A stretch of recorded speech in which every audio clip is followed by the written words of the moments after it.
Eu converso agora aqui nos estúdios de Contagem com o vereador Obelino Marques, do Partido dos Trabalhadores. Ele está no primeiro mandato como vereador. É mineiro de Janaúba, advogado, e o Obelino está lançando esta cartilha, Direitos do Trabalhador. São 38 páginas a cartilha Direitos do Trabalhador, divididas em vários temas, né?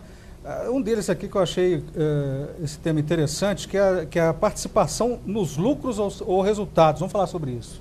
A Constituição de 1988, ela prevê em seu artigo 7º que o trabalhador, que a gente na verdade chama de colaborador, ele participe dos lucros da empresa. A gente tem aquela visão, né, muito antiga do Karl Marx, entre o conflito capital e trabalho. E a empresa o trabalhador era tido apenas como um objeto a ser explorado, a sua mão de obra barata.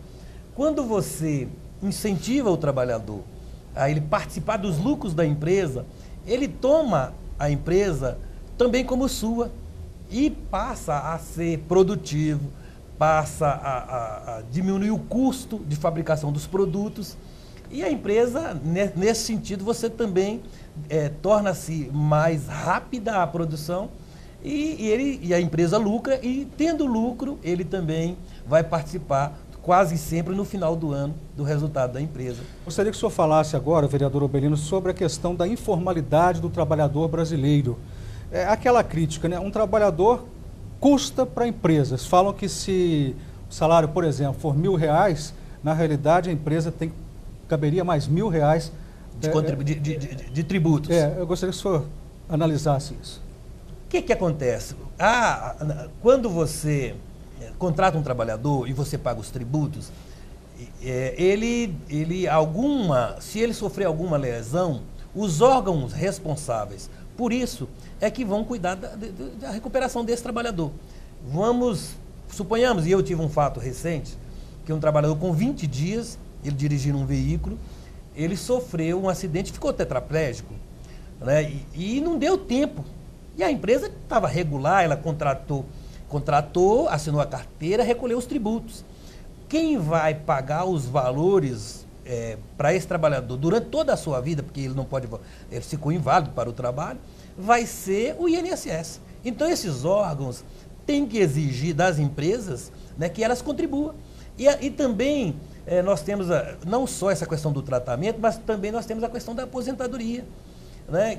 As empresas contribuem para que, a partir do momento que o trabalhador já chegar à sua fase de descanso, o merecido descanso, que é a aposentadoria, esse trabalhador não vai ser pago pela empresa, mas para aquele órgão que contribuiu, aquele órgão que fica responsável. Por exemplo, hoje a gente fala que o INSS está deficitário, e efetivamente está.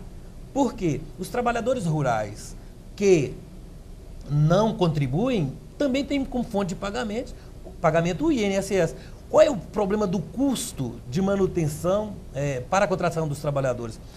Se a gente tem a visão de lucro, não com uma margem muito alta, você vai ver que contratar hoje um trabalhador não é tão caro assim. Lógico que nós temos aqui a questão da mais-valia, né? Se você vai no mercado europeu hoje, né, você tem um grande nível de trabalhadores desempregados. Mas o Brasil hoje está quase que importando mão de obra, principalmente a mão de obra qualificada. Acho que o momento do país é bom, né? E eu acho que é o momento de você aperfeiçoar esses instrumentos. E eu digo mais, os trabalhadores, por exemplo, eles deveriam ter facilitações, por exemplo, na questão da saúde, né, quanto contribui, tem uma contrapartida. O custo é esse, né, porque além de você contribuir para determinados órgãos, você ainda tem que pagar particular, às vezes, para ser atendido, né, por exemplo, nessa questão de tratamento. Vereador, por que os governos não conseguiram resolver até hoje a questão da informalidade? Eu penso que já avançou muito. Falta muita coisa. Pela dimensão do país, né? Muitos não gostam de trabalhar com carteira assinada, de cumprir horário. Eles gostam dessa questão da informalidade. E são os chamados autônomos, mas são autônomos sem proteção legal, porque eles não contribuem para os órgãos. Então, o governo federal, no meados do segundo mandato do governo Lula, ele mandou para o Congresso a legislação que permite, facilita ao trabalhador criar a chamada microempresa individual. Foi recente. Foi coisa recente, mas isso facilita para o trabalhador não só identificar, né, como ele contribui no mercado, mas para que dê para ele essas garantias. Agora, se a gente olhar, porque a história, você é especialista nisso, né, Carlos?